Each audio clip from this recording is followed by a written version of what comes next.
মুন্সিগঞ্জের গজারিয়ায় হালিমা আক্তার নামে এক নারীর ঝুলন্ত মরদেহ উদ্ধার করেছে পুলিশ। আজ 18 জুন মঙ্গলবার বেলা 1:45টার দিকে নিহতের স্বামী রাকিব হোসেন প্রধানের গজারিয়া ইউনিয়নের উত্তর ফুলদি গ্রামের বস্তুঘর থেকে মরদেহ উদ্ধার করা হয়। স্থানীয় বাসিন্দা কয়েকজনের সাথে কথা বলে জানা যায়, গত প্রায় 10 বছর আগে গজারিয়া উপজেলার উত্তর ফুলদি গ্রামের সিরাজুল ইসলাম প্রধানের ছেলে রাকিব হোসেন প্রধানের সাথে পার্শ্ববর্তী পানির চর গ্রামের রফিকুল ইসলামের মেয়ে হালিমা আক্তারের বিয়ে হয়। 10 বছরের সংসার জীবনে তাদের এক মেয়ে ও এক ছেলে সন্তান রয়েছে। রাকিব পেশায় একজন মিনিবাস চালক।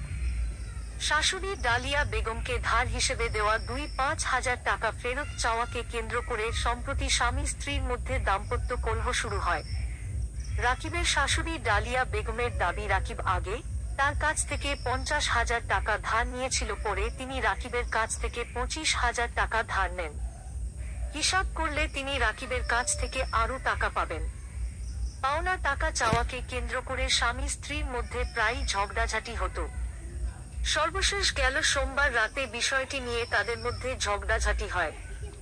রাকিব তার স্ত্রীকে অকথ্য ভাষায় গালমন্দ করে বাড়ি থেকে বের হয়ে যেতে বলে। গতকাল মঙ্গলবার সকালে রাকিব বাড়ি থেকে বের হওয়ার পর বস্তুঘরে আনার সাথে ঝুলন্ত অবস্থায় হালিমার লাশ দেখতে পান স্থানীয়রা। ঘটনার প্রত্যক্ষদর্শী নিহত হালিমা আক্তারের 9 বছরের মেয়ে নেহা বলেন, আমরা বাবা গতকাল মায়ের সাথে খুব খারাপ ব্যবহার করেছে। সকালে আমি মাকে ফাঁসি দিতে দেখেছি। আমি কান্নাকাটি শুরু করলে আমার চাচি বিউটি এগিয়ে আসে। আমি দরজা খুলে দিলে তারা ঘরের ভেতর ঢুকে ঝুলন্ত অবস্থা থেকে মাকে নামায়। হালিমা আক্তারের মাতা ডালিয়া বেগম জানান, সকাল 5:45টার দিকে আমাকে ফোন করে জানানো হয়েছিল আমার মেয়ে স্ট্রোক করেছে। খবর শুনে আমরা মেয়ের শ্বশুর বাড়িতে ছুটে যাই, গিয়ে দেখি সে ফাঁস দিয়েছে। সাথে সাথেই আমরা তাকে গজরিয়া উপজেলা স্বাস্থ্য কমপ্লেক্সে নিয়ে গেলে কর্তব্যরত চিকিৎসক তাকে মৃত ঘোষণা করে। এটি একটি পরিকল্পিত হত্যাকাণ্ড, বিষয়টি কৌশলে আড়াল করার চেষ্টা হচ্ছে। শ্বশুর বাড়ির লোকজন প্রথমে আমাকে স্ট্রোক